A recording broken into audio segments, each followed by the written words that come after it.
আলহামদুলিল্লাহ রাব্বিল আলামিন ওয়াসসালাতু ওয়াসসালামু আলা সাইয়্যিদিল মুরসালিন নবিয়িনা মুহাম্মদ ওয়া আলা আলিহি ওয়া সাহবিহি আজমাইন আম্মা বাদ।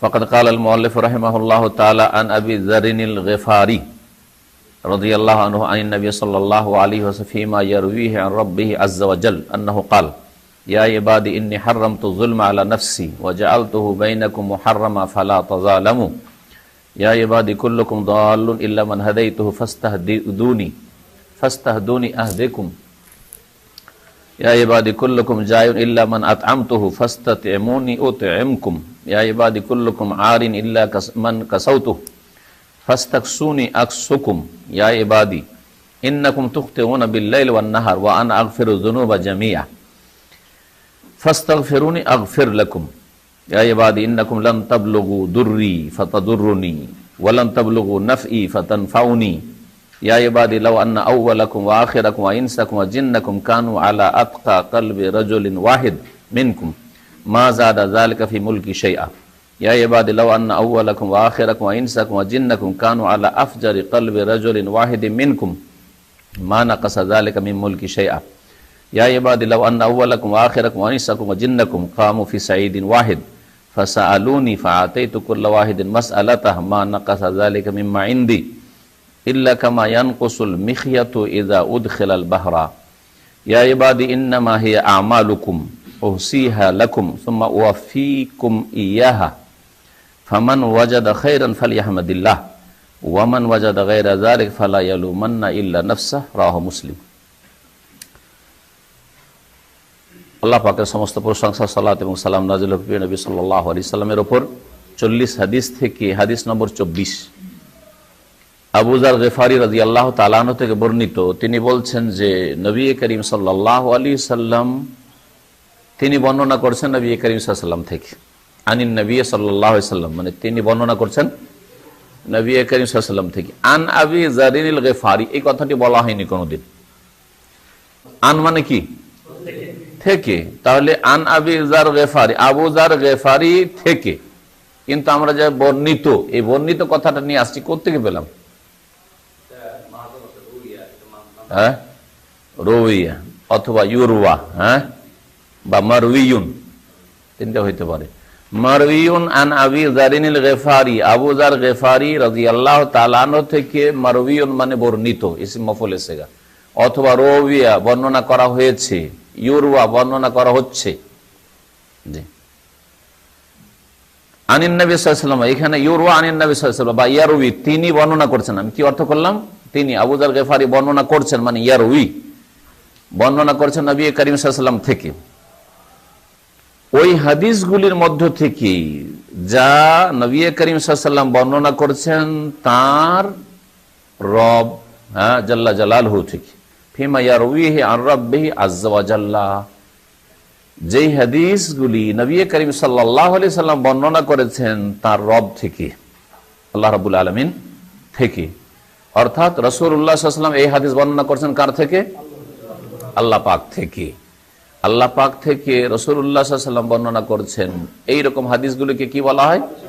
হাদিস কুদসি বলা হয়। তাহলে এটি হচ্ছে হাদিস কুদসি। আন্নাহু কালা, তিনি বলেন। কে বলেন? আল্লাহ বলেন। আল্লাহ বলেন এখানে, কারণ নবী সাল্লাল্লাহু আলাইহি ওয়াসাল্লাম বর্ণনা করছেন আল্লাহ থেকে, তারপরে বলছেন আন্নাহু কাল, তিনি বলেন, মানে আল্লাহ বলেন। আল্লাহ পাক বলছেন ইয়া ইবাদি, হে আমার বান্দারা। হাদিসে কুদসি কাকে বলে? হাদিসের তরজমাটা শেষ করেনি, আর তারপরে তখন হাদিসে কুদসি কাকে বলে, হাদিসে কুদসি আর কোরআনে কি পার্থক্য, কিছুটা বয়ান করব যদি সবগুলি নাও হয়। হে আমার বান্দারা, ইন্নী হারামতু যুলমা আলা নাফসি, নিঃসন্দেহে আমি আমার ওপর জুলমকে হারাম করেছি। নফস, আমার ওপর। নফসি, নফস মানে কি? নফস মানে কি? আত্মা। এখানে কি আল্লাহর আত্মা বুঝাইছে? তাহলে নফসি জাত, জাত, সত্তা। হ্যাঁ, আমি আমার সত্তার উপর জুলমকে হারাম করেছি। আল্লাহর ক্ষেত্রে যেখানে নফস ব্যবহার হয়েছে সেখানে নফস মানে কি বলবেন? সত্তা, জাত। জি, সত্তা। নফসের অর্থ কখনো কখনো সৃষ্টির ক্ষেত্রে রুহের ক্ষেত্রে হয়, ব্যক্তির ক্ষেত্রে হয়, আর আত্মার ক্ষেত্রে রুহের ক্ষেত্রে হয়, মনের ক্ষেত্রে হৃদয়ের ক্ষেত্রে হয়। কুলতু ফি নাফসি, আমি মনে মনে বললাম, মানে আমার হৃদয়ে বললাম, তাই না? জি। ইকরা বিহা ফি নাফসিকা, তুমি মনে মনে পড়ে নাও। কাল্লাম তো মা নাফসি, আমি নিজের মনের সাথে কথা বললাম। জি। তারপরে তো তোমার নাফসুল খাবিসাতু, হে খবিস নাফস, এখানে খবিস নাফস মানে কি? নোংরা। নাফসু তাইয়্যিবাতু, হে পবিত্র আত্মা, এখানে নাফস আত্মার অর্থে রয়েছে। তো নাফসের মানে সব সময় আত্মা হয় না। এই বিষয়টিকে ভুল বুঝে আকীদার ক্ষেত্রে দুর্বল, অথচ আকীদার উপর কলম ধরতে গিয়ে একজন বাঙালি আলেম কিছুদিন আগে ইন্তেকাল করেছেন রাহিমাহুল্লাহ, আল্লাহ তার গুনাহ খাতা মাফ করে দেন। তারা মাসলা মাসাইলের ক্ষেত্রে হয়তো সহি মানহাজের ওপর, কিন্তু আকীদা আসমা সিফাত সম্পর্কে তাদের জ্ঞান ওই রকম না থাকায় নিজের ইজতিহাদ করতে গিয়ে বড় বড় গুমরাহের কথা লিখে রেখেছে। বইটি আমার কাছে যখন কয়েক বছর আগে পৌঁছে, আমি একেবারে লুকিয়ে রেখে দিয়েছি। এক ভাই নিয়ে এসে দিয়েছে, দেখেন এই বইটি বিতরণ করা যায় কিনা, নিষেধ এই বই বিতরণ করা, বাড়ি গুমরাহি, আকীদা ক্ষেত্রে ধ্বংস করে দিয়েছে। কি করেছে? তার মধ্যে অনেক ভুলের মধ্যে এটা একটা ভুল, বলছে আল্লাহর আত্মাও আছে, আল্লাহর রূহ আছে।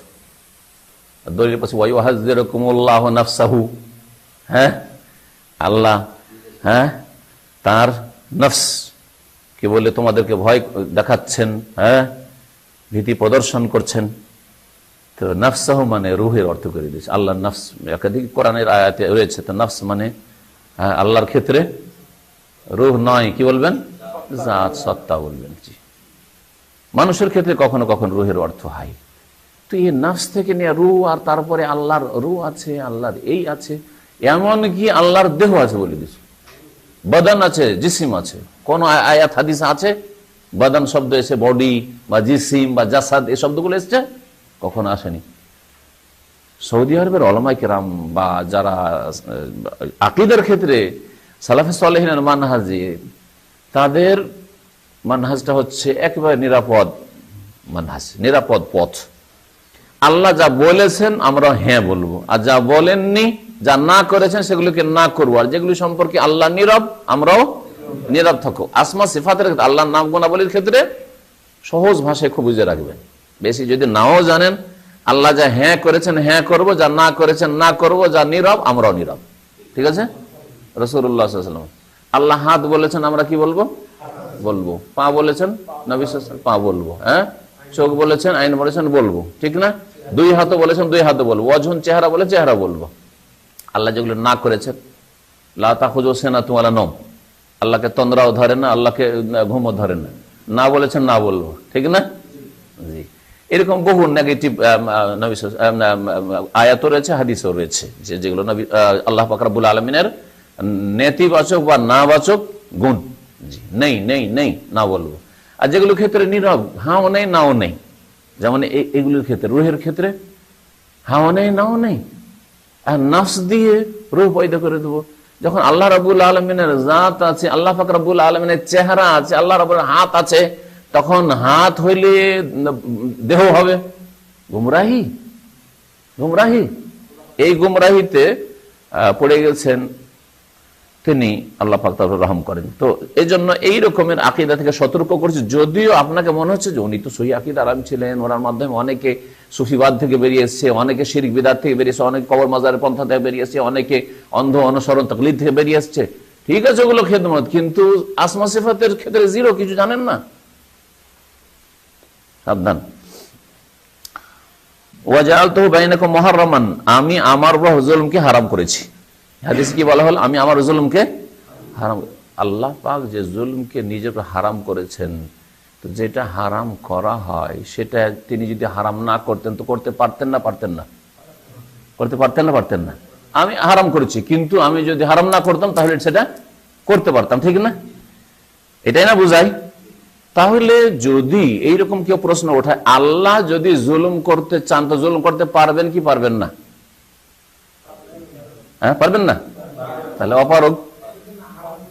হ্যাঁ, হারাম করেছেন, কিন্তু যদি করেন তো পারবেন না। সক্ষম না অক্ষম? সক্ষম। এক বক্তা, আবার সহিহ আকীদার বক্তা, এই ভুলগুলি আমাদের। আল্লাহ যদি জুলুম করতে চান তবুও পারবেন না, এইরকম বক্তব্য আমাকে এক ভাই শুনিয়েছে। সহিহ আকীদার আলেমদের এইরকম মারাত্মক ভুলগুলি কখন হয়ে যায়? যখন গভীরতা না থাকে কোরআন হাদিসে, অথবা আকীদা সম্পর্কে ভালো জ্ঞান না থাকে। হারামতু যুলমা নাফসি, আমার উপরে জুলমকে হারাম করেছি। আল্লাহ নিজের উপর এটাকে ফরজ করে হারাম করে নিয়েছেন, সুতরাং করবেন না আল্লাহ, কিন্তু করতে চাইলে তিনি করতে সক্ষম। কারণ যখনই বলবেন যে না আল্লাহ করতে পারেন না, অসম্ভব, তখন আল্লাহকে অপারগ করে দিলেন আপনি। আল্লাহকে আলা কুল্লি শাইইন কাদির কোথায় থাকলো? সবকিছুর উপর ক্ষমতাবান হইলেন না তাহলে। বোঝা গেছে? ওয়াজআলতুহু বাইনাকুম মুহাররামান, এবং তোমাদের মাঝেও আমি জুলুমকে হারাম ঘোষণা করেছি, তোমরা কেউ কারোর জুলুম করবে না। ফালা তাজালামু, সুতরাং তোমরা একে অপরের উপর জুলুম করবে না। বাবে তাফাউল থেকে তাজালামু মানে পরস্পর জুলুম করা, একে অপর জুলুম করা। ইয়া ইবাদিহি, আমার বান্দারা, কুল্লুকুম দাল্লুন, তোমাদের প্রত্যেকে হচ্ছে দিশেহারা, গোমরাহ পথভ্রষ্ট বলিয়েন না, কারণ প্রত্যেকের মধ্যে নবীও শামিল। এখন পট করে ধরে নিবে এই নবীকে গোমরাহ বলছে, দেখছো কত বড় বেয়াদব, নবীকে গোমরাহ বলছে। তোমরা প্রত্যেকে গোমরাহ, আবু বকর ওমরকে গোমরাহ বলছে, বলবে না? বলবে না? এই জন্য হিকমত। আর এই অর্থ করতে গিয়ে আমাদের এক ছাত্র, হ্যাঁ মাহমুদ, এক জায়গায় বক্তব্য করতে গিয়ে অল্প অল্প শিখে বলছে, আল্লাহ বলছেন ওয়াজাদাকা দাল্লান ফাহাদা, হে নবী আল্লাহ তোমাকে গোমরাহ পেয়েছেন, তারপর রাস্তা দেখিয়েছেন, আর লোকজন মারবে ধরে ওকে। এগুলো হিকমতের খেলাফ। দাল্লান মানে গোমরাহ, কথাটি খারাপ আমাদের ভাষায়, বাংলা ভাষায় এটা হচ্ছে কটু কথা, হ্যাঁ বেয়াদবি কথা। কিন্তু যদি বললেন আল্লাহ তোমাকে দিশাহারা পেয়েছেন, হে নবী দিশাহারা, ঠিক আছে, আদৌ আপন যা ঠিক আছে। আর নবী সাল্লাল্লাহু আলাইহি ওয়াসাল্লাম দিশা, কোন দিকে যাব? আমার জাতি এগুলো করছে, আমি যাব কোন দিকে? দিশাহারা। হ্যাঁ ফাহাদা, তখন আল্লাহ পাক কি করলেন? রাস্তা দেখিয়ে দিলেন। দাওয়াতের ক্ষেত্রে হিকমত জরুরি, না হলে দাওয়াত দিয়ে ফল করবেন না, আরো আপনি ভাঙচুর করবেন, গড়তে পারবেন আরো ভাঙচুর করবেন, যা কিছু গড়া ছিল তাও ভেঙে সাফ করে দিবেন।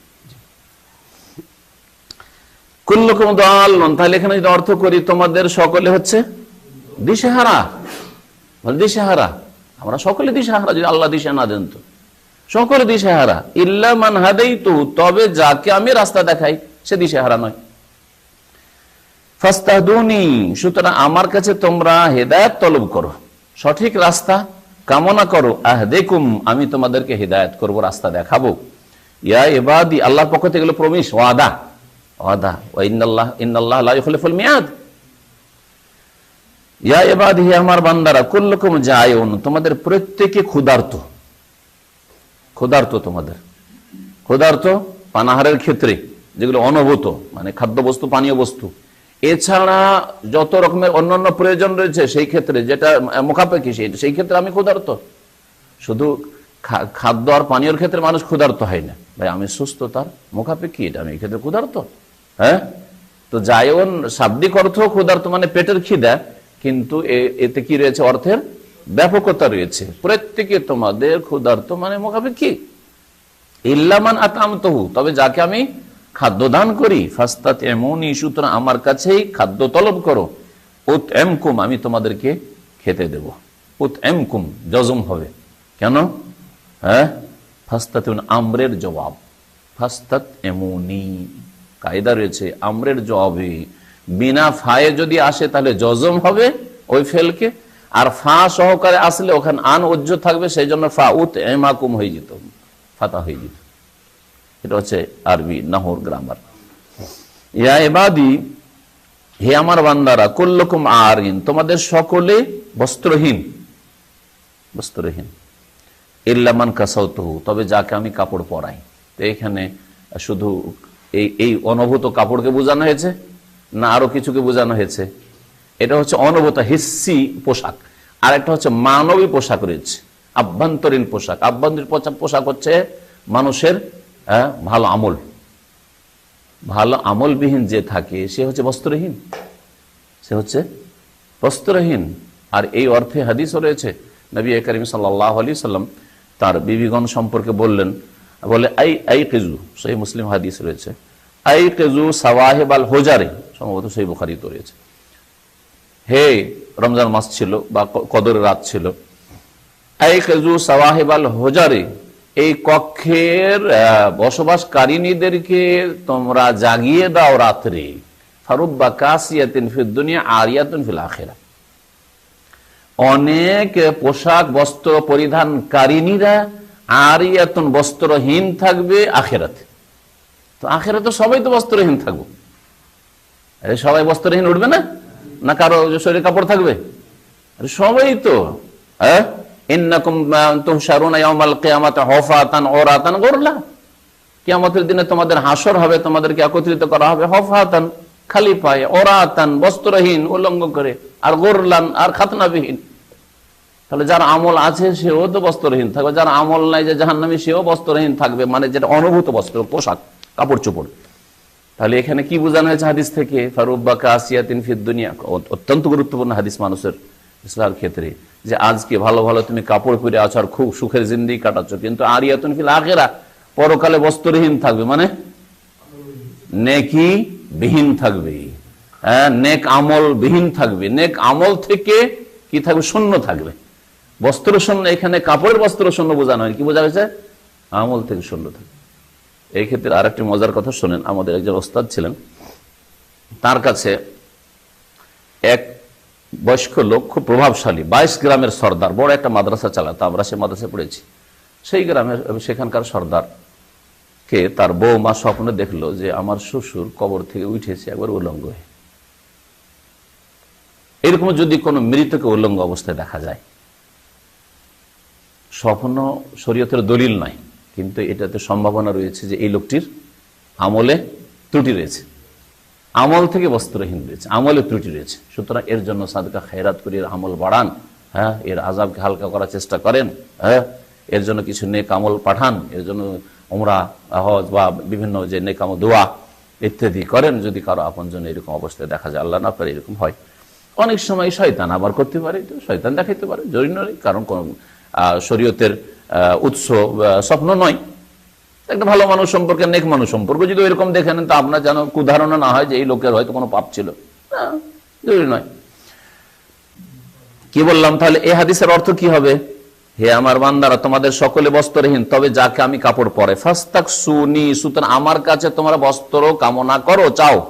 আকসুকুম, তোমাদেরকে আমি বস্ত্র দান করব, পোশাক দান করব।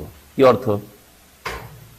একটা হচ্ছে বাহ্যিক পোশাক চাও, যে আল্লাহ আমার প্রয়োজন রয়েছে লেবাস পোশাকের, আমার পরিবার পরিজনের, আর আরেকটা হচ্ছে আমাকে নেক আমলের তৌফিক দাও, না হলে আমি বস্ত্রহীন। আমার কাছে নেক আমলের তৌফিক কামনা করো, তোমাদেরকে আমি নেক আমল দিয়ে সুসজ্জিত করব। বস্ত্র দিয়ে, কাপড় দিয়ে কি হয়? সুসজ্জিত হয়। যতই সুন্দর থেকে সুন্দর মানুষ আর সুন্দরী মেয়ে হোক, একবারে বস্ত্রহীন হয়ে গেলে দেখতে বেশি লাগে, লাগে না? কিন্তু যত সুন্দর সুন্দর কাপড় পরবেন তত দেখতে সুন্দর বা সুন্দরী লাগবে, তাই না? তাহলে বস্ত্র জিনাত, এই যে বাহ্যিক পোশাকটা, এটা হচ্ছে সাজ। ঠিক ওই রকমই মানুষের নেক আমল হচ্ছে জীবনের সাজ। জি, ইয়া ইবাদিহি, আমার বান্দারা, ইন্নাকুম তুখতিউনা বিল-লাইলি ওয়ান-নাহার, নিঃসন্দেহে তোমরা রাত্রে দিনে সর্বদাই ভুল করে থাকো। ওয়া আনা আগফিরুয যুনুবা জামিআ, আমি সব গুনাহই মাফ করে থাকি। তওবা যদি করে নিতে পারেন সব গুনাহ, শিরক কুফর সব গুনাহই আল্লাহ মাফ করেন। ফাস্তাগফিরুনি, সুতরাং তোমরা আমার কাছে ক্ষমা চাও, আগফির লাকুম, তোমাদের গুনাহ আমি মাফ করে দেব। ইয়া ইবাদিহি, আমার বান্দারা, ইন্নাকুম লাম তাবলুগু দুররি ফাতাদুররুনি, নিঃসন্দেহে তোমরা আমার ক্ষতি সাধন পর্যন্ত কখনো পৌঁছিতে পারবে না। আমার ক্ষতি কখনো করতে পারবে না, আমার ক্ষতি সাধন পর্যন্ত পৌঁছিতে পারবে না। ফাতাদুররুনি, যে তোমরা এইভাবে কি করবে? আমাকে ক্ষতিগ্রস্ত করে দেবে। ওয়ালাম তাবলুগু নাফই, আর আমার উপকারিতা পর্যন্ত তোমরা কখনো পৌঁছিতে পারবে না। ফাতানফাউনি, যে এইভাবে তোমরা আমাকে উপকারিত করবে, এটাও তোমাদের ক্ষমতায় নেই যে আমার উপকার অপকার তোমরা কিছু সারা দুনিয়ার কিছুই করতে পারবে না। আল্লাহ পাক রব্বুল আলামিন ফালান ইয়াদুররাল্লাহ শাইআ, কোরআনে কারীমে রয়েছে, কোনো সামান্যতম আল্লাহ পাকের কোনো ক্ষতি করতে পারবে না। ইয়া ইবাদি, আমার বান্দারা, লাউ আন্না আউওয়ালাকুম ওয়া আখিরাকুম ওয়া ইনসাকুম ওয়া জিন্নাকুম কানু আলা আতকা কালবি রাজুলিন ওয়াহিদিন মিনকুম, হে আমার বান্দারা শোনো, যদি তোমাদের পূর্বের লোকেরা, তোমাদের শেষ কালের লোকেরা, আর তোমাদের মানুষরা, আর তোমাদের জিনেরা, সকলে যদি তোমাদের মধ্যেকার সবচেয়ে বেশি আল্লাহ ভীরু ব্যক্তির এক হৃদয়ের মতো হয়ে যায়, এমন পরেশগার হলো যে দুনিয়ার মধ্যে মানুষ আর জিনের মধ্যে সবচেয়ে পরেশগার যে ব্যক্তি আল্লাহ ভীরু, তার মতো যদি সবাই মিলে হয়ে যায়, সবাই যদি হয়ে যায় এক অন্তরের মতো একবারে, ঐক্যের ক্ষেত্রে, তাকওয়ার ক্ষেত্রে, হ্যাঁ, আল্লাহ অভিমুখী হওয়ার ক্ষেত্রে যদি এরকম হয়ে যায়, এতে আল্লাহ পাকের জমিনে তো খুব ইবাদত বন্দেগী হইল না, যথেষ্ট ইবাদত বন্দেগী হইল। কিন্তু মা যারা যালিকা ফি মুলকি শাইয়া, এটা আমার রাজত্বে সামান্যতম বৃদ্ধি করে দেবে না। সারা দুনিয়া যদি সেজদায় পড়ে থাকে সবসময়, তাতেও আল্লাহ পাকের যে রাজত্বে, সার্বভৌমত্বে কিছু বৃদ্ধি পাবে, শক্তিশালী এমন কিছু নাই। কিন্তু আমাদের একটা করে লোক বাড়লে আমরা শক্তিশালী হই। যারা দুনিয়ার রাজত্ব করেছে তারাও, আর যারা দিনের দাওয়াত করেছেন সেই ক্ষেত্রেও। আর দিনের দাওয়াতে একটা সহি আকীদা আসলে আমরা শক্তি অনুভব করি, আলহামদুলিল্লাহ, আমরা শক্তি অর্জন করছি, আলহামদুলিল্লাহ, আমাদের সহি আকীদা, লোক বাড়ছে, ঠিক না? কিন্তু আল্লাহর ক্ষেত্রে না। ইয়া ইবাদি, আমার বান্দারা, লাউ আন্না আউওয়ালাকুম ওয়া আখিরাকুম ওয়া ইনসাকুম ওয়া জিন্নাকুম, যদি তোমাদের পূর্বের লোকেরা আর তোমাদের পরবর্তীকালের লোকেরা, তোমাদের মানুষরা, তোমাদের জিনেরা, কানু আলা আফজারি কলবি রাজুলিন ওয়াহিদ মিনকুম, তোমাদের মধ্যে সবচেয়ে বেশি পাপিষ্ট লোকের অন্তরের মতো হয়ে যায়, বা অন্তরের ভিতরে হয়ে যায়, মানে এক হয়ে যায়, সব পাপ করে, সীমাহীন পাপ করে একবারে যদি চলে যায়, তারপরেও মা নাকাসা যালিকা মিন মুলকি শাইআ, এটা আমার রাজত্বে সামান্যতম কিছু ঘটাতে পারবে না। সারা দুনিয়া যদি কুফরিতে লিপ্ত হয়ে যায়, আল্লাহ দ্রোহী হয়ে যায়, কিছুই করতে পারবে না। ইয়া ইবাদি, আমার বান্দারা, লাউ আন্না আউওয়ালাকুম ওয়া আখিরাকুম ওয়া ইনসাকুম ওয়া জিন্নাকুম কামু ফি সাইদিন ওয়াহিদ, যদি তোমাদের পূর্বের লোকেরা, তোমাদের পরবর্তীকালের লোকেরা, শেষ জামানার লোকেরা, ওয়া ইনসাকুম মানে সকলে, আদম থেকে শুরু করে কিয়ামত পর্যন্ত সকল মানুষ, যারা চলে গেছে, যারা আছে, যারা আসবে, তোমাদের মানুষরা, তোমাদের জিনেরা, কামু ফি সাইদিন ওয়াহিদ, একই মাঠে যদি তারা দণ্ডায়মান হয়, একই জায়গায় যদি একত্রিত হয়, ফাসআলুনি, আর তারপরে সকলে চাইতে শুরু করে। আমাদের কাছে দু তিনটা ভিক্ষুক চাওয়া শুরু করলে মাথা খারাপ হয়ে, কাকে দিব রে? কোন এক সময় তখন বুঝতাম না যে শাড়ি আর লুঙ্গি বিতরণ করা জাকাতে এটা ভালো কাজ নয়, এত মশলা বুঝতাম না তখন। তো একবার সৌদি আরব থেকে প্রথম দিয়ে গেলাম, টাকা পয়সা আছে, তো জাকাত দেবো, তো ভাবলাম যে গ্রামের কিছু লুঙ্গি আর দিয়ে দিই, শাড়ি, হ্যাঁ রে, কিছু কিনেছি দিয়েছি। আর কি এক ফকির আর এক ফকিরকে এমন ভাবে খবর দিয়েছে যে গোটা এলাকা, থানা থেকে তো এসছে, আমাদের একবারে বর্ডারের পাশের গ্রাম, আমাদের বাংলাদেশ থেকে প্রচুর চলে এসছে, আর ওইদিকে আমাদের আত্মীয় স্বজন পুরো ভরে আছে, আর সবাই পরিচিতি, ওই গ্রামে বাস করি, এই গ্রামে বাস করি, সব আত্মীয় স্বজনদের গ্রাম। আমি দেখলাম যে এটা মুসিবত হয়ে যাবে এভাবে জাকাত দিলে, নিজের পকেট থেকে দিয়ে শেষ করতে পারবেন না আপনি। তো মানুষ দিতে গিয়ে পেরেশান হয়ে যায়, ঠিক না? রাস্তাঘাটে দেখেন একটা ভিক্ষুকে দেন, আর একটা লাইন লাগিয়ে দিচ্ছে যেখানে ভিক্ষুক দাঁড়িয়ে থাকেন। কিন্তু আল্লাহ পাক রব্বুল আলামিন বলছেন সারা বিশ্বের সমস্ত মানুষ, জিন, আদম থেকে শুরু করে কিয়ামত পর্যন্ত, শুধু মানুষই না, জিন, সকলে যদি একই মাঠে জমা হয়ে যায়, সকলে যদি চাইতে শুরু করে, ফাআতাইতু কুল্লা ওয়াহিদিন মাসআলাতাহু, আর প্রত্যেককে যদি তার যাচ্চা মোতাবেক আমি দিই, এমন না যে কম কম করে দিলাম, হ্যাঁ, চাইলো 100 দিলাম, একটা দুটা করে মন বুঝানো করি, যেমন আমরা করি, চাইছে 100 টাকা, যা 5 টাকা করে নিয়ে যা, যখন বেশি ফকির তো কম করে দিস, তাই না? না, আল্লাহ বলছেন কুল্লা ওয়াহিদিন মাসআলাতাহু, তার যা চাহিদা ছিল তাই আমি যদি দিয়ে দিই, মা নাকাসা যালিকা মিম্মা ইনদি, যা আমার কাছে রয়েছে তাতে এটা কোনো কিছুই কমাতে পারে না। কতটা কমাই? আসলে কিছুই কমে না। একটা উদাহরণ দিচ্ছেন সামান্যতম, ইল্লা, অতটাই কমাতে পারে, কামায়ান কোসল মিখিয়াতু ইযা উদখিলাল বাহারা, যেমন একটা সূচ, খাইতুন মানে হচ্ছে সুতা, হ্যাঁ, আর মিখিয়াত হচ্ছে ইসিম আলার সেগা, তাহলে সুতের যন্ত্র বা সুতার যন্ত্র, সুতার যন্ত্র কি? সূচ। ইবরাতুন মানে সূচ হয়, হ্যাঁ, কিন্তু এখানে মিখিয়াত বলা হয়েছে, তাহলে দুটো আরবি শিখলে, ইবরাতুন মানেও সুই হয় বা সূচ হয়, আর মিখিয়াত, জি, কামায়ান কুসুল মিখিয়াত, যেমন সূচে কমাতে পারে, এজা উদখিলাল বাহরা, তা যদি সাগরে ঢুকিয়ে দেওয়া হয়, সাগরে ডুবিয়ে একটা সূচ উঠিয়ে দিলেন, পানি উঠবে? এক ফোঁটা যে উঠেছে ওটা বোঝা যাবে না। তো এতটুকু কমাইতে পারবে না সারা দুনিয়া আল্লাহর কাছে চেয়ে, জি, মানে কিছুই কমাইতে পারবে না। ভাষ্যকারগণ বলেছেন এটা এক্সাম্পল ওই রকমই যেমন কাফের মুশরিক জান্নাতে যাবে না হাত্তা ইয়ালিজাল জামাল ফি সামবিল খিয়াত। আল্লাহ কোরআনে বলেছেন যতক্ষণ পর্যন্ত একটা উট সূচের ছিদ্র দিয়ে না প্রবেশ করবে। আর সূচের ছিদ্র দিয়ে কি আসলে উট প্রবেশ করবে? উট প্রবেশ করা যেমন অসম্ভব, তেমনি কাফের মুশরিকের জান্নাতে যাওয়া ওই রকম অসম্ভব। ওই রকম এখানে কমাটা অসম্ভব, কিছু কমবে না, এটুকু কমবে না। আমরা যদি পানিতে ডুবাই তো থাকতে পারে, একটু হয়তো রস থাকতে পারে, ফোটা তো উঠবেই না, চুষে ধরবে না, কিন্তু একটু রসটা থাকতে পারে, ওইটুকু আল্লাহর কমে না, কিছুই কমে না। ইয়া ইবাদি, আমার বান্দারা, ইন্নামা হিয়া আমালুকুম, তোমাদেরকে সৃষ্টি করেছি কর্ম করার জন্য। আসলে আসল কথা হচ্ছে যে আসল বিষয় হচ্ছে তোমাদের কাজকর্ম, আমল, ভালো আমল। এখানে আমালুকুম মানে তোমাদের নেক আমল, সৎ কাজগুলি। ওসিহা লাকুম, হ্যাঁ, যা তোমাদের জন্য আমি গণনা করে রাখি। তা আল্লাহ পাক তাহলে নেকি গণনা করেন যেমন গুনাহও গণনা করেন। জি, সুম্মা ওয়াফিহা ইয়াহা, বরং এখানে দুই রকম আমল বললেই ভালো, কারণ দুই রকম অবস্থার কথাই বর্ণনা করা হচ্ছে। সুতরাং শুধু নেক আমলে সীমিত না করে ইন্নামা হিয়া আমালুকুম, তোমাদের আমল ছাড়া আর কিছু নেই, তোমাদের কর্মের উপর সবকিছু নির্ভরশীল, তোমাদের পরিণতি বা রেজাল্ট। ওহসিহা লাকুম, যা তোমাদের জন্য আমি কি করে রাখি, গণনা করে রাখি। সুম্মা ওয়াফিকুম ইয়াহা, ওয়াফিকুম, আমার এখানে ওয়াফেকুম, ইয়াকে হযফ করে দিয়েছে। ইয়া হযফ আর কোনো কায়দা নেই এখানে। যদি কারো ইয়া না থাকে ফায়ের পরে, তাহলে ইয়া আছে না, তাহলে ঠিক আছে, এখানে ভুল আছে। আরবি গ্রামার না জানলে এত সুন্দর করে টাইপ আর জের জবাব দিয়ে রেখেছে, আমি পড়ে হ্যাঁ করে দিতাম, তাই না? তো আরবি গ্রামার বোঝার জন্য এখানে ইয়াকে হযফ করলো, হযফ করার লোক নেই, হযফ করার কোনো আমেল নেই, কি করে হযফ হবে এখানে? সুম্মা ওয়াফিকুম ইয়াহা, অতঃপর তা তোমাদেরকে পূর্ণ মাত্রায় দেব, আমলগুলি তোমাদের বা আমলের যে ফলাফল পূর্ণ মাত্রায় দেব। ফামান ওয়াজাদা খাইরান, সুতরাং কেউ যদি তার কর্মলিপিতে আমল নামায় কল্যাণ পায়, ভালো পায়, ফালি আহমাদিল্লাহ, সে যেন কি করে, আল্লাহ পাকের প্রশংসা করে, শুকরিয়া আদায় করে। যেদিন আমল নামা হাতে পাবে, হ্যাঁ আলহামদুলিল্লাহ পড়ে।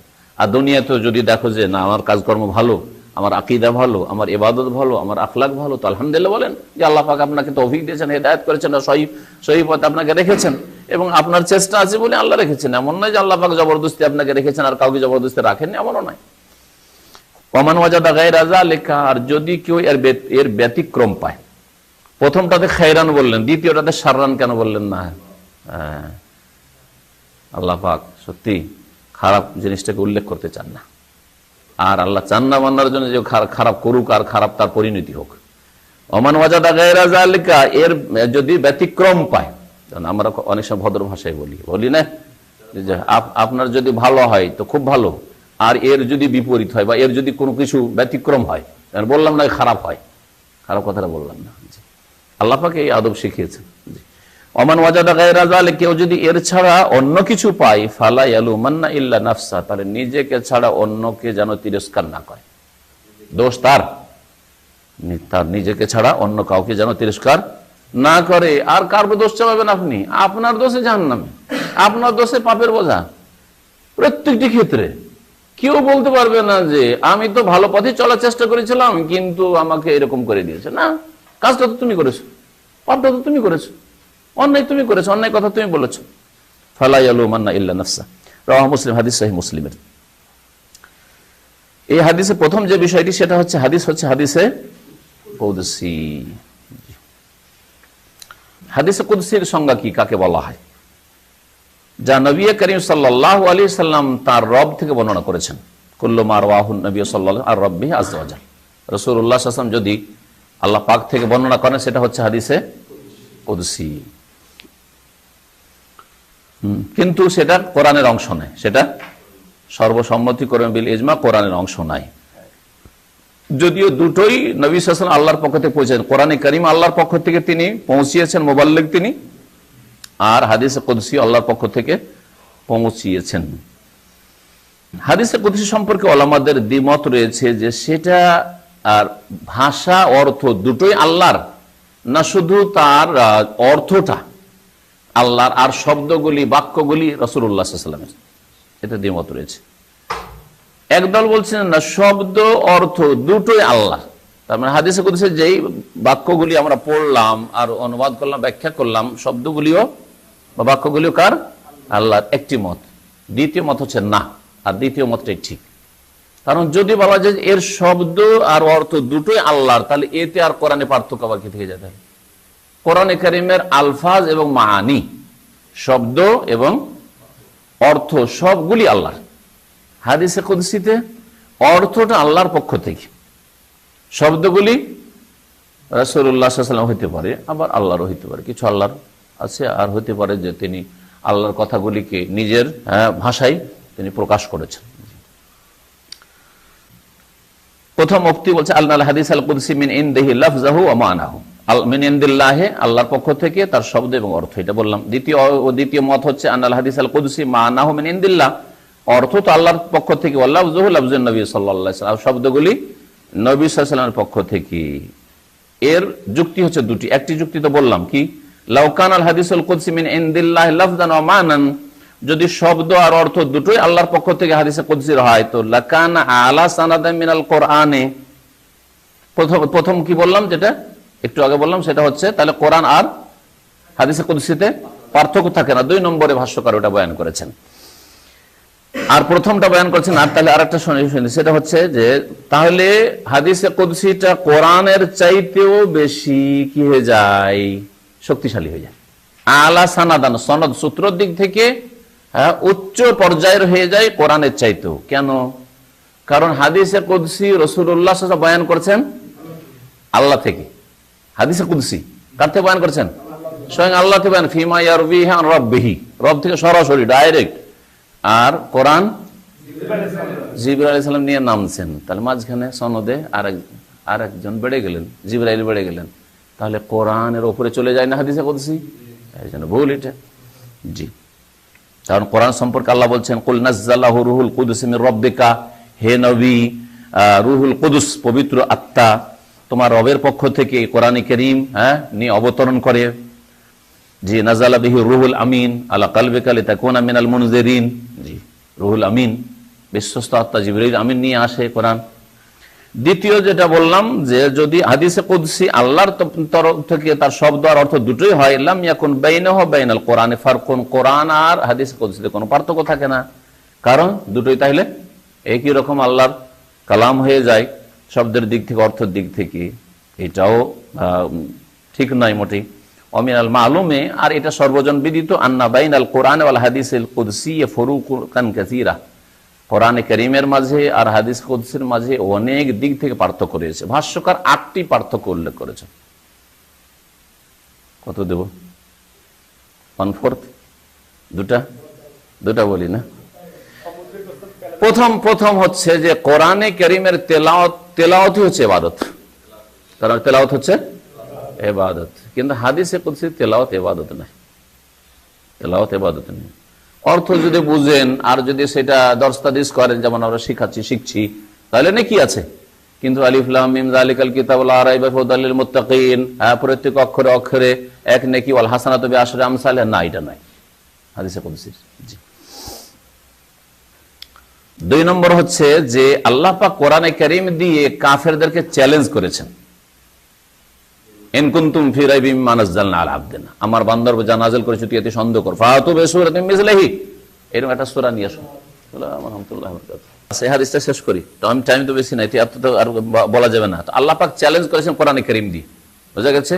কোরআনে কারীমের বাক্য কিয়ামত পর্যন্ত কেউ নিয়ে আসতে পারেনি আর পারবেও না, কিন্তু হাদিস কুদসির মতো বাক্য আনতে পারবেন এমন বিষয় নয়।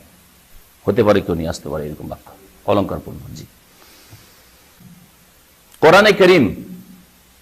কোরআনে কারীমের শব্দের তেলাওয়াত হইতে হবে। আপনি যদি মনে করেন যে আমি তার অর্থের তেলাওয়াত করব, অর্থাৎ শব্দগুলিকে ঠিক না রেখে আমি তার ভাব অর্থটা প্রকাশ করব, আলিফ লাম মিম যালিকাল কিতাবু লা শাক্কা ফি, জায়েজ? হারাম, জায়েজ নাই। কিন্তু হাদিসে কুদসিতে জায়েজ, বলতে পারেন, অসুবিধা নেই, বুঝা গেছে? রিওয়ায়াত বিল মানা করা যেতে পারে, কিন্তু কোরআনে কারীমে রিওয়ায়াত বিল মানা, তার অর্থ প্রকাশ করা যাবে না। লা তাজুজু কিরাআতু বিল মানা, অর্থের কিরাত করা কোরআনে কারীমের ক্ষেত্রে জায়েজ না, বিইজমাইল মুসলিমিন, সমস্ত মুসলিমদের ইজমা রয়েছে। আম্মাল আহাদিসুল কুদসি, হাদিসে কুদসির ক্ষেত্রে ফাআলাল খিলাফি জাওয়াজি নাকিল হাদিস নবী বিল মানা ওয়াল আকসার আলা জাওয়াজি, ইখতিলাফ রয়েছে, কিন্তু অধিকাংশ উলামারা বলছেন যে হাদিসের রিওয়ায়াত বিল মানা, মানে যদি মুহাদ্দিস শব্দগুলি মুখস্থ না রেখে রাসূলুল্লাহ সাল্লাল্লাহু আলাইহি ওয়াসাল্লামের শব্দ হইতে হবে জরুরি না, বরং যদি একটু পার্থক্য হয়ে যায় তো কোনো অসুবিধা নেই। রাইবের জায়গায় শক বললো, হ্যাঁ জি, আর কিছু যা আর জায়গায় আতা বললো, যা নবী আতান নবী, অর্থ তো একই, শব্দের পার্থক্য। জি, কোরআনে কারীম দিয়ে নামাজের তেলাওয়াত হয়, বরং সূরা ফাতিহা না পড়লে নামাজ হয় নাই। কিন্তু যদি কেউ হাদিসে কুদসি পড়া শুরু করে সূরা ফাতিহার পরে, নামাজ হবে না, নামাজ হবে না। মেলাগুলি পার্থক্য বলে দিলাম। হ্যাঁ, 5টি হয়ে গেছে মনে হয়, না 4টা হয়েছে? 4টা হয়েছে, থাক, যথেষ্ট। হ্যাঁ, কোরআনে কারীমের হেফাজতের স্বয়ং আল্লাহ দায়িত্ব নিয়েছেন। শব্দের অর্থের, দুটো শব্দের অর্থের যদিও বিকৃতি ঘটাবার চেষ্টা করেছে, কিন্তু আল্লাহ পাক শব্দের, বিশেষ করে শব্দের হেফাজতের আল্লাহ পাক দায়িত্ব নিয়েছেন। কোরআনের একটা শব্দে কোনো পার্থক্য হয় না। হ্যাঁ, কিন্তু হাদিসের ক্ষেত্রে তাহরিফ করা, রদবদল করার চেষ্টা, অথবা জয়ীফ জাল তাতে ঢুকেছে, জয়ীফ জাল ঢুকেছে। যদিও মুহাদ্দিসিনরা ওগুলোকে ছাঁটাই করে দিয়েছেন, এই দিক থেকে হাদিসের হেফাজত হয়েছে, কিন্তু কোরআনের মতো ওইভাবে হেফাজত হয়নি। জি, কোরআনে কারীম নাপাক অবস্থায় পড়া জায়েজ নয় সঠিক মত। হ্যাঁ, নাপাক অবস্থায় ফরজ গোসল আপনার সহবাস হয়েছে অথবা স্বপ্নদোষ পড়া যাবে না, কিন্তু হাদিসে কুদসি পড়া যাবে। জি, কোরআনে কারীম নাপাক ব্যক্তি সহি মতে স্পর্শ করতে পারে না, কোরআনে কারীম মুসহাফ। কিন্তু হাদিসে কুদসির কিতাব, হাদিসে কুদসির কিতাব আছে, কিছু কিতাব আছে এইরকম লিখেছেন যে শুধু হাদিসে কুদসির কিতাব আছে, ওই কিতাব নিয়ে স্পর্শ করতে পারে। জি, যথেষ্ট, 7টা বললাম, যথেষ্ট, আর বেশি শোনার দরকার নেই, অনেক যথেষ্ট হয়ে গেছে। 2-3টা মনে থাকলেই তো হইল আপনাদের, যাতে বলতে পারে।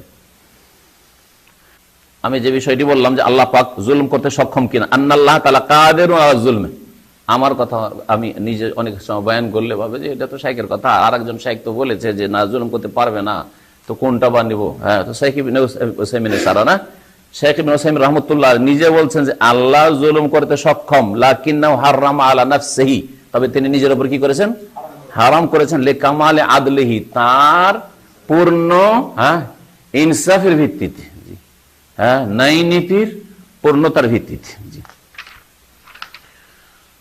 আচ্ছা, তারপরে যদি আল্লাহ পাক অক্ষম হইতেন, একটা দিক তো বললাম, তাহলে আল্লাহকে অক্ষম বলা হয়। আল্লাহ যদি জুলুম করতে সক্ষম না হতেন, তাহলে আল্লাহ জুলুম করেন না, এটা কোন বা বৈশিষ্ট্য হইত? ফেরেশতা গুনাহ করতে পারে না, তো ফেরেশতার এমন কোন বৈশিষ্ট্য? গুনাহ তো করতেই পারে না, কিন্তু একজন আদম সন্তান গুনাহ করতে পারে, তারপরে গুনাহ করে না, তার শ্রেষ্ঠত্ব রয়েছে, ঠিক না? জি, তো আল্লাহ পাক জুলুম করতে পারবেন, তারপরে জুলুম করেন, হারাম করেছেন, এটা হচ্ছে আল্লাহ পাকের শ্রেষ্ঠত্ব, আল্লাহ পাকের গুণগান বয়ান করা হইল। জি, এখানে নফস যে হারাম, তো জুলম আলা নফসে, নফস বলতে জাত বোঝানো হয়েছে, এটাও শেখ ইবনে উসাইমিন উল্লেখ করেছেন। জি, নফস মানে জাত। এই হাদিস থেকে বোঝা গেল যে ইলম তলব করার ক্ষেত্রে বা জ্ঞান অর্জন করার ক্ষেত্রে উৎসাহিত হওয়া উচিত এবং উৎসাহিত করা উচিত।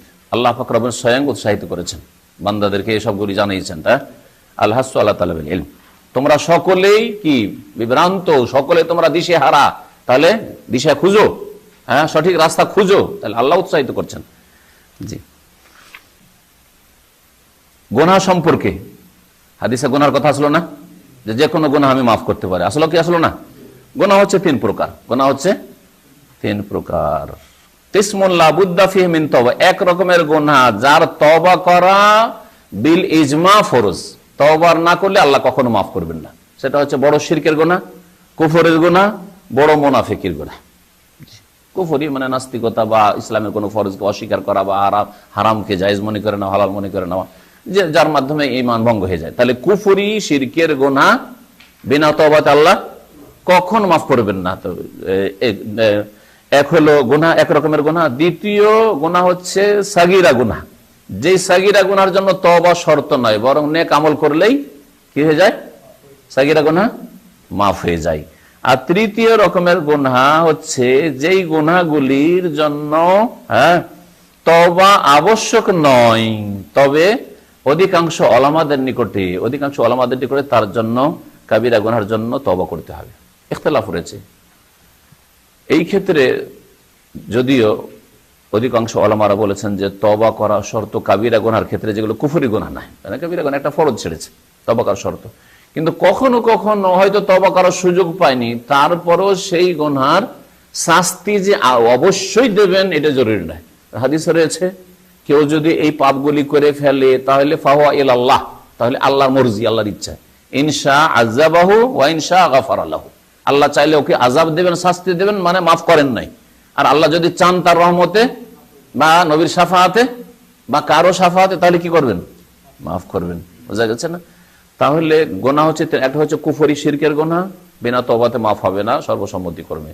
আর সাগীরা গোনা বিনা তওবাতে মাফ হবে, নেক আমল দ্বারা মাফ হয়ে যাবে। আর যেগুলো কাবিরা গোনা কিন্তু কুফরি নয়, সেই গোনাগুলির জন্য অধিকাংশ উলামাদের নিকটে তওবা শর্ত, তওবা করা আবশ্যক, তওবা করা আবশ্যক। তবে তওবা ছাড়াও মাফ হতে পারে, তওবা ছাড়াও মাফ হতে পারে ইখলাসের ভিত্তিতে, বা যেগুলো বললাম শাফাআত ইত্যাদি। সময় শেষ হয়ে গেছে, এখানেই শেষ করা যাক। সাল্লাল্লাহু নবিয়ানা মুহাম্মদ ওয়া আলা আলিহি ওয়া সাহবিহি। প্রথম মুসা আলাইহিস সালামকে যে জুতা খুলতে বলা হয়েছিল, সেই জুতাটা চামড়া কিসের ছিল এটা দেখার বিষয়। কেউ কেউ তাফসীরকাররা বলেছেন অথবা জুতাতে নাপাকি ছিল। নামাজে, ফরজ নামাজ আপনি জুতা পরে পড়তে পারেন, হাদিস রয়েছে, বেশ কিছু হাদিস রয়েছে, আবু দাউদে হাদিস রয়েছে, সেই হাদিস রয়েছে। এবং ইহুদিদের বিরোধিতা করতে বলা হয়েছে যে তারা খালি পায়ে নামাজ পড়ে, তোমরা জুতা নিয়ে। এই জন্য মাঝে মাঝে জুতা দিয়ে নামাজ পড়া, এটা অনেক ওলামাদের কাছে, যারা হাদিসের অনুসারী, তাদের কাছে সুন্নাত। বাকি কথা হলো যে রাসূলুল্লাহ সাল্লাল্লাহু আলাইহি ওয়াসাল্লাম মেরাজে গেছেন, তখন জুতা খুলতে বলা হয়েছে, হয়নি, এইরকম কথা কোন হাদিসে নেই, কোন সহিহ হাদিসে নেই। এগুলো জাল কথা, বিদআতীরা বয়ান করে। সুতরাং ওই এর সাথে আপনার দ্বন্দ্ব লাগাবার কোনো প্রয়োজন নেই।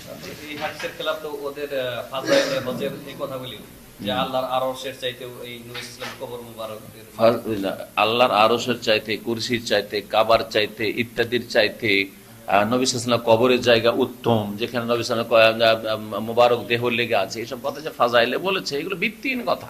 একটা দলিল দিক দেখি, এগুলো বিদআতীদের ভিত্তিহীন কথা। তাদের তো দলিল লাগে না কথা বলার জন্য। আল্লাহ পাক তাদের হিদায়াত দান করেন। জি, খালেকের স্থানের চাইতে মাখলুকের স্থান তাদের কাছে বেশি মর্যাদাপূর্ণ। তাহলে এরা কেমন আকীদার লোক, কেমন তাওহীদ, এদের চিন্তা করুন। নবী সাল্লাল্লাহু আলাইহি ওয়াসাল্লাম মাখলুক আর আল্লাহ খালেক। তো আল্লাহ পাক আরশ আজিম আর কুরসি, তার চাইতে শ্রেষ্ঠ নবীর কবরের জায়গা, এটা অজ্ঞতা বা আকীদা সম্পর্কে একেবারে সহি আকীদা থেকে দূরে থাকা। আল্লাহ পাক হিদায়াত দান করেন। যারা দুনিয়াতে বেঁচে আছে হিদায়াত দান করেন, যারা চলে গেছে আল্লাহ পাক জানেন আল্লাহ পাক কি মুআমালা করবেন এই সব বিষয়ে। সাল্লাল্লাহু আলাইহি ওয়া সাল্লাম মুহাম্মদ ওয়া আলা আলিহি।